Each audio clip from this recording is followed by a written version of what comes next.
নমস্কার বন্ধুরা, রাধে রাধে। আজকে অনেকটা দিন পর আপনাদের সামনে ব্লগ নিয়ে আসলাম। ভেবেছিলাম এই ব্লগটা আর আপনাদের কাছে তুলে ধরবো না, কিন্তু একটা সময় ভাবি কি এখন ঘরে এসেছি তো এসে আর ব্লগ বানানোর সুযোগ পাচ্ছি না, তো ভাবলাম আগে যেটা বানিয়ে রেখেছিলাম সেটা আগে দিয়ে দিই। তাছাড়া একটা ব্লগ বানাতেও তো একটু সময় লাগে, ডিলেট করতে তো আর বেশিক্ষণ সময় লাগবে না, তো সেটা না আমার খুব কষ্ট হচ্ছে। তো সেই জন্য ভাবলাম না, ডিলেট না করে না ব্লগটা আমি একবার আপলোড করে দিই। আর তাছাড়া আমার সমস্যাটাও একটু বলে দেব। তো যাই হোক, আমি ত্রিপুরা থেকে এইমাত্র বাড়ি থেকে আসলাম ছুটি কাটিয়ে। ছুটি বলবো না, সেটা আমি ইমার্জেন্সি কারণে গিয়েছিলাম। তা না হলে এবছর আমাদের যাওয়ার কোনো প্ল্যানই ছিল না, যেহেতু বছরের শেষ, বেশি দিন ছুটিও নেই। বাচ্চাদের এক্সাম জানুয়ারির একদম প্রথম অর্ধেকের পর থেকেই শুরু হয়ে যায় আমাদের। তো মাঝখান দিয়ে আমার বাবা ভীষণই অসুস্থ হয়েছিল, যেটাতে আমি এখানে থাকতে পারছি না না গিয়ে। তো খুব আর্জেন্ট আমি বাড়িতে গিয়েছি।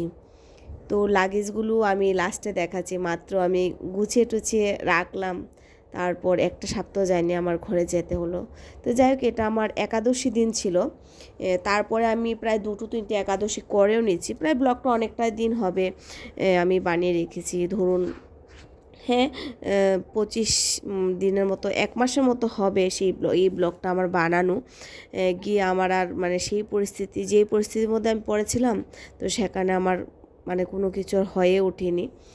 মনটাও ভীষণ খারাপ ছিল। তো ভাবলাম সেই ঘরে যখন আবার কোয়ার্টারে আসবো সেই আবার কন্টিনিউ করব। আশা করছি আপনারা আমার পাশে থাকবেন, আমার ভুলভ্রান্তি ক্ষমা করে আমার ভিডিওগুলো আবার আপনারা ওয়াচ করবেন। চলো তাহলে ব্লগটা কন্টিনিউ করি। ওই দিন আমার একাদশী ছিল, তো একাদশী ব্রতের মধ্যে তো আমরা কিছু খাই না। আমার হাজব্যান্ড বাচ্চাদের জন্য আমি ফুলকপি সবজি বানিয়ে রেখেছিলাম।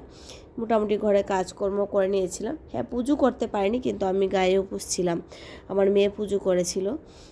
তো সেটা মাসে তো একটা ব্রত করতে পারি, আর একটা করা যায় না, তো সেই জন্য গায়ে উপোস থাকি।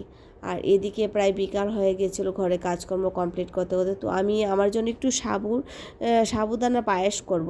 তো সেই সাবুদানাটা না বের করে আমি একটু ভিজিয়ে রেখেছি। এদিকে রাজা টিউশন থেকে এসে যে কথাগুলো বলতে হয়, না বললে নাই হয়, টিউশন ক্লাসে কি হয়েছে, স্কুলে কী হয়েছে, সেই তথ্যই চলছিল। আর 1 মাস আগের ব্লগ বানানো, আমার ওই দিনটা তো একদমই মনে নেই। আমার ভিডিওগুলো দেখতে হবে, সেই ডেটটা যে কবে বানিয়েছিলাম, হয়তো সেই ডেটটাই মেনশন করে দেব। তো এখানে দেখুন, সাবুদানাটা অনেকটাই বড় বড় দানা, তো আমি একটু জল দিয়ে ভিজিয়ে রেখেছিলাম। তো এদিকে রাজার পড়াও চলছিল, কারণ টিউশন থেকে তাড়াতাড়ি চলে এসছে, আবার খেলতে যাবে। এখন তো আমি যখন ভিডিওটা আপলোড হবে অনেকটাই তাড়াতাড়ি সন্ধ্যা হয়ে যায়, যদিও বড়দিন চলে গিয়েছে। তারপরে আমি যখন ব্লগটা বানিয়েছিলাম মোটামুটি বেলায় থাকতো। তো ওকে পড়িয়ে টড়িয়ে, স্কুলটা বন্ধ ছিল ওই সময়, তো স্কুলটা ওকে পড়িয়ে টড়িয়ে তারপর আমি মাঠে যাওয়ার জন্য ওকে পারমিশন দিতাম। তো রাতের দিকে অতটা ও পড়তে পারে না, ঘুম চলে আসে। বাচ্চাদের ছুটির দিনে আমার সকালের দিকে ঘর গুছানোটা এতটা আমার পসিবল হয়ে ওঠে না, কারণ ওদের আলাদা একটা নজর রাখতে হয়। ঘরে থাকলে দেখাশোনা একটা ব্যাপার থাকে, তো সেই জন্য যে ডিপ ক্লিনটা হয় সেটা আমার দুপুরের পর থেকে হয়। কী করে রাতে রান্নাবান্নাটা না আমি কমপ্লিট করে নিই, সেটা আপনারা এখন ব্লগটা যখন আমি কন্টিনিউ করব তখন আপনারা হয়তো দেখতেই পারবেন, আমি সেগুলো তুলে ধরবো আপনাদের সামনে। তো সেদিকে না আমার বিকাল দিকে আমার ঘরে যে কাজগুলো গুছানো টোছানো, তারপর কাপড় গুছানো, সেই কাজগুলো বিকেলের দিকে আমি করি আমার মতন করে, সুবিধা হয় সেই কাজটা যেন আমার। আর সকালের দিকে কোনোরকম বাসিটা ভেঙে টেঙে তো রান্না বান্না থাকে, বললাম না, আলাদা একটা নজরই থাকে। আর সব বিকেলের দিকে একটু ঠান্ডা মাথায় করলে কাজগুলো যে একটা সুন্দর করে করতে পারি, সেগুলো কিন্তু আমি সকালের দিকে আমার হয় না। ওর বাবা একটার মধ্যে চলে আসে, রান্না বান্না খাবার একটা ব্যাপার থাকে। সে তো প্রত্যেকের ঘরে থাকে, তবে প্রত্যেকের কাজ করে ধরনটা মনে হয় একটু অন্যরকম। তো সেই জন্য আমি সেই কাজগুলো একটু বিকালে করতে পছন্দ করি, তবে স্কুলটা খোলা থাকলে আবার সকালের দিকে করে নিই। তো ওই দিন কিন্তু আমার মানে সন্ধ্যা হওয়ার আগেই ঘরের কাজকর্ম কমপ্লিট হয়ে গেছে, যেহেতু দুপুরবেলা আমার ঘুমটা অতটা এখন আজকাল হয় না, তো সেই জন্য মানে বিকেলের কাজগুলো না তাড়াতাড়ি হয়ে যায়। আর লাগেজগুলো সেই জন্য আমি বের করেছিলাম, কারণ ওই লাগেজগুলোর মধ্যে আমাদের উইন্টারের কাপড় ছিল প্রত্যেকের। তখন মাত্র আমি উইন্টারের কাপড়গুলো বের করে একটু রৌদ্র টদ্র দিয়ে মানে রেখেছিলাম, কারণ ত্রিপুরাতে যাব তো সেটা ভাবা মানে জানা ছিল না। তো সেই জন্য লাগেজগুলো মানে খালি করে না আবার প্যাক করে বেডের নিচে রেখে দিয়েছিলাম সুন্দর করে গুছিয়ে টুছিয়ে। ভাবলাম এই বছর মনে হয় এগুলো আর বেরোবে না, কারণ ত্রিপুরাতে আমরা যাইনি, এবছর যাওয়ার কোনো প্ল্যান ছিল না।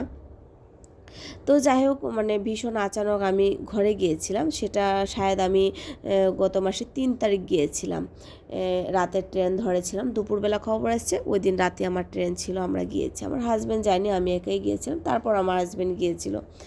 তো আমরা আসার সময় আবার একই সঙ্গে এসেছি, কারণ ওর বাবা তো জয়েন করতে হবে, সে যাই হোক আসতে হবে, তাই এসেছি। তো আমাদের তো একটা টাইমে আমাদের এসে ওর বাবার তো জয়েন করতে হবে। তো এদিকে দেখুন আমার কাজকর্মগুলো মোটামুটি কমপ্লিট হয়ে গিয়েছিলো। আর উপোস যেদিন থাকে না সেদিন যেন কাজগুলো মনে হয় জানি না পরে করতে পারবো কি না, তাড়াতাড়ি কাজগুলো কমপ্লিট করে তার দরকার পড়লে বসে থাকবো। তো সেই জন্য ওই দিন যেন কাজে একটু স্পিডি থাকে, একটু অন্যরকম তাড়াতাড়ি করে নিই। আর পুজো পার্বণ দেখবেন যখন আমরা একটু ঘরে করতে চাই, তখন দেখবেন ঘরটা যদি একটু গুছানো পরিষ্কার পরিচ্ছন্ন থাকে, তখন যেন নিজের মনে একটা স্যাটিসফ্যাকশন পাওয়া যায় যে না ওই দিন পুজো পাঠ করে ভালো লেগেছে। এমনি তো সেই কাজগুলো নিত্যদিনেরই থাকে, তারপরে একটু নিয়মের মধ্যে যদি আমরা একটু করতে পারি তাহলে যেন নিজের মনটা একটু শান্তি পাওয়া যায়। তো জিরেগুলো ধুয়ে দিয়েছিলাম, তো সেগুলো আবার একটু রান্না করে নিয়ে রাখবো, কারণ রাতের দিকে বলা যায় না এই করে তো ওরা, বিশেষ করে আমার ছেলেটা একটু দুষ্ট ছুটোছুটি করবে, তো সেই জন্য রান্নাঘরের জিনিস রান্না করে নিয়ে রেখেছিলাম। আর 2-4 দিন রৌদ্র দিলে হয়ে যেত, তো তারপর তো আমার সেই রৌদ্র দেওয়া হয়নি, ওর বাবা দিয়েছিল, আমি ছিলাম না। আর এদিকে প্রিয়াঙ্কা কোল্ড কফি বানাচ্ছে সন্ধ্যার সময়, ও খাবে। তো আবার চলে এসেছি একদম রাতের দিকে, রান্না টান্না কোনো দরকার ছিল না।